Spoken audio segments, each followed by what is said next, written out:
सत्य के प्रयोग अथवा आत्मकथा। लेखक मोहनदास करमचंद गांधी। दूसरा भाग।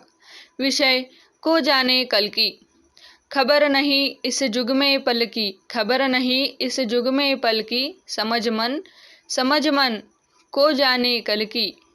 मुकदमे के खत्म होने पर मेरे लिए प्रिटोरिया में रहने का कोई कारण न था। मैं डरबन गया। वहां पहुंचकर मैंने हिंदुस्तान लौटने की तैयारी की। अब्दुल्ला सेठ मुझे बिना मान सम्मान के जाने दे, यह संभव न था।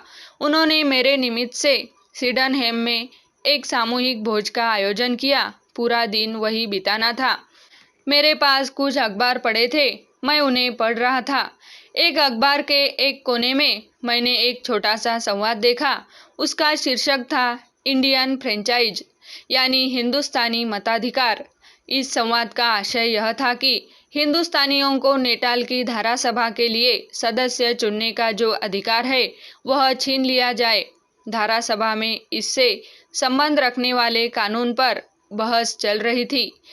मैं इस कानून से अपरिचित था। भोज में सम्मिलित सदस्यों में से किसी को भी हिंदुस्तानियों का अधिकार छीनने वाले इस बिल की कोई खबर न थी।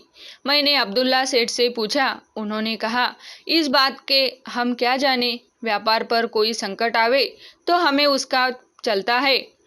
देखिए न, ऑरेंज फ्री स्टेट में हमारे व्यापार की जड़ उखड़ गई। उसके लिए हमने मेहनत की, पर हम तो अपंग ठहरे। अखबार पढ़ते हैं तो उसमें भी सिर्फ भाव ताव ही समझ पाते हैं। कानूनी बातों का हमें क्या पता चले। हमारे आँख कान तो हमारे गोरे वकील है।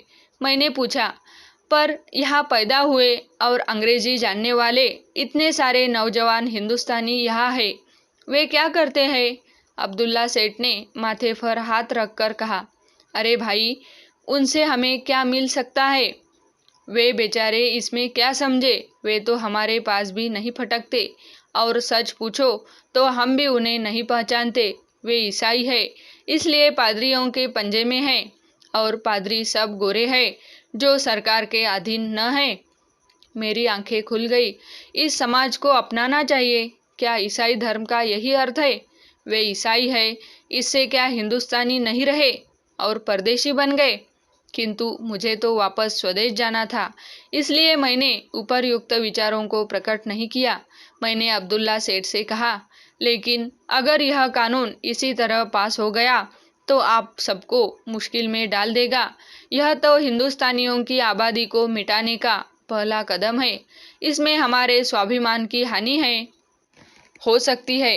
परंतु मैं आपको फ्रेंचाइज का इतिहास सुनाऊं? हम तो इसमें कुछ भी नहीं समझते, पर आप तो जानते ही हैं कि हमारे बड़े वकील मिस्टर एस्कम है, वे जबरदस्त लड़वैया है। उनके और यहाँ के जेटी इंजीनियर के बीच खासी लड़ाई चलती है। मिस्टर एस्कम के धारा सभा में जाने में यह लड़ाई बाधक होती थी। उन्होंने हमें अपनी स्थिति का भाल कराया। उनके कहने से हमने अपने नाम मतदाता सूची में लिखवाए और अपने सब मत मिस्टर एस्कम को दिए। अब आप देखेंगे कि हमने अपने इन मतों का मूल्य आपकी तरह क्यों नहीं आंका। लेकिन अब हम आपकी बात समझ सकते हैं। अच्छा, तो कहिए, आप क्या सलाह देते हैं? दूसरे मेहमान इस चर्चा को ध्यानपूर्वक सुन रहे थे। उनमें से एक ने कहा, मैं आपसे सच बात कहूँ, अगर आप इस स्टीमर से न जाए और एक आध महीना रुक जाए तो आप जिस तरह कहेंगे हम लड़ेंगे। दूसरे सब एक साथ बोल उठे, यह बात सच है। अब्दुल्ला सेठ, आप गांधी भाई को रोक लीजिए। अब्दुल्ला सेठ उस्ताद ठहरे। उन्होंने कहा, अब उन्हें रोकने का मुझे कोई अधिकार नहीं, अथवा जितना मुझे है उतना ही आपको भी है। पर आप जो कहते हैं सो ठीक है, हम सब उन्हें रोक ले। पर ये तो बैरिस्टर है, इनकी फीस का क्या होगा? मैं दुखी हुआ और बात काटकर बोला, अब्दुल्ला सेठ, इसमें मेरी फीस की बात ही नहीं उठती। सार्वजनिक सेवा की फीस कैसी? मैं ठहरूं तो एक सेवक के रूप में ठहर सकता हूँ। मैं इन सब भाइयों को ठीक से पहचानता नहीं, पर आपको भरोसा हो कि ये सब मेहनत करेंगे तो मैं एक महीना रुक जाने को तैयार हूँ।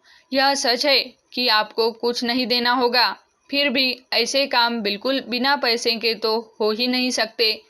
हमें तार करने होंगे, कुछ साहित्य छपाना पड़ेगा, जहाँ तहाँ जाना होगा, उसका गाड़ी किराया लगेगा। संभव है हमें स्थानीय वकीलों की भी सलाह लेनी पड़े। मैं यहाँ के कानूनों से परिचित नहीं हूँ, मुझे कानून की पुस्तकें देखनी होगी। इसके सिवा ऐसे काम एक हाथ से नहीं होते, बहुतों को उनमें जुटना चाहिए। बहुत सी आवाज़ें एक साथ सुनाई पड़ी। खुदा की मेहरबानी है, पैसे इकट्ठा हो जाएंगे, लोग भी बहुत है, आप रहना कबूल कर ले तो बस है। सभा सभा न रही, उसने कार्यकारिणी समिति का रूप ले लिया। मैंने सलाह दी कि भोजन से जल्दी निपटकर घर पहुंचना चाहिए। मैंने मन में लड़ाई की रूपरेखा तैयार कर ली। मताधिकार कितनों को प्राप्त है सो जान लिया और मैंने 1 महीना रुक जाने का निश्चय किया। इस प्रकार ईश्वर ने दक्षिण अफ्रीका में मेरे स्थायी निवास की नींव डाली और स्वाभिमान की लड़ाई का बीज रोपा गया। धन्यवाद। समाप्त। यह प्रयास अच्छा लगे तो चैनल को सब्सक्राइब, लाइक और शेयर करें। धन्यवाद।